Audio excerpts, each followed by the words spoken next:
Hello, hello, hello. This is Shanae Andre, and we are on step number 7.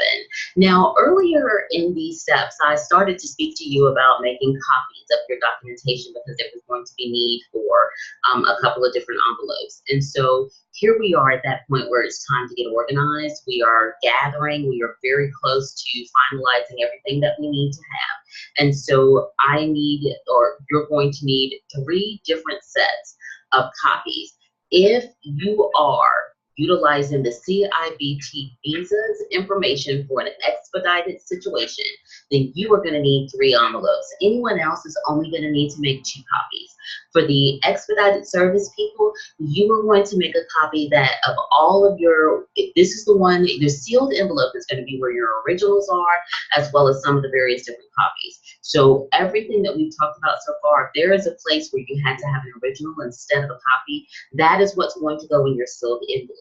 What is going to be the second copy is a copy of everything that you placed in that sealed envelope so that CIBT visas can review all of the documentation that is in the envelope, because that envelope is actually going to go to another federal location that's going to process that documentation for you, which is why in some cases you did have to have your originals. But they want to make sure that based off of what we're doing, you have gotten all the required documentation in. And the only way that they can see that is if you provide them with a copy of everything that you've put into that sealed envelope, okay? So that's the first thing that we're gonna do. Secondary, just for backup purposes, I usually have a copy that's separated just for myself. If you are going into an office, you don't necessarily need to have a secondary copy because you're going to be giving them that information. They're going to be returning it directly to you unless there's for some reason that they have to keep it.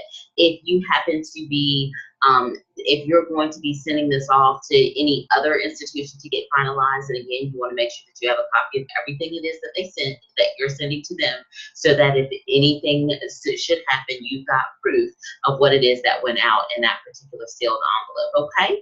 Now, this is pretty easy.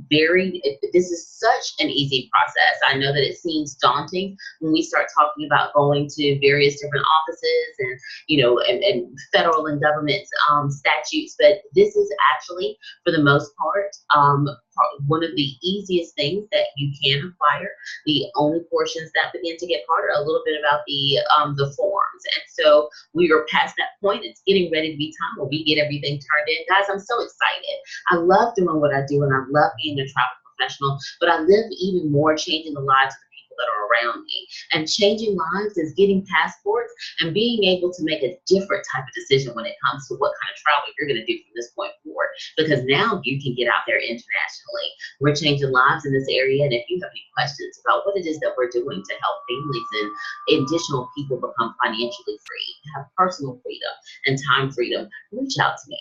Ask me those questions. I am here as your service and your servant at all times. It is my pleasure to be here. I am Shanae Andre. I will be talking to you soon. Bye-bye.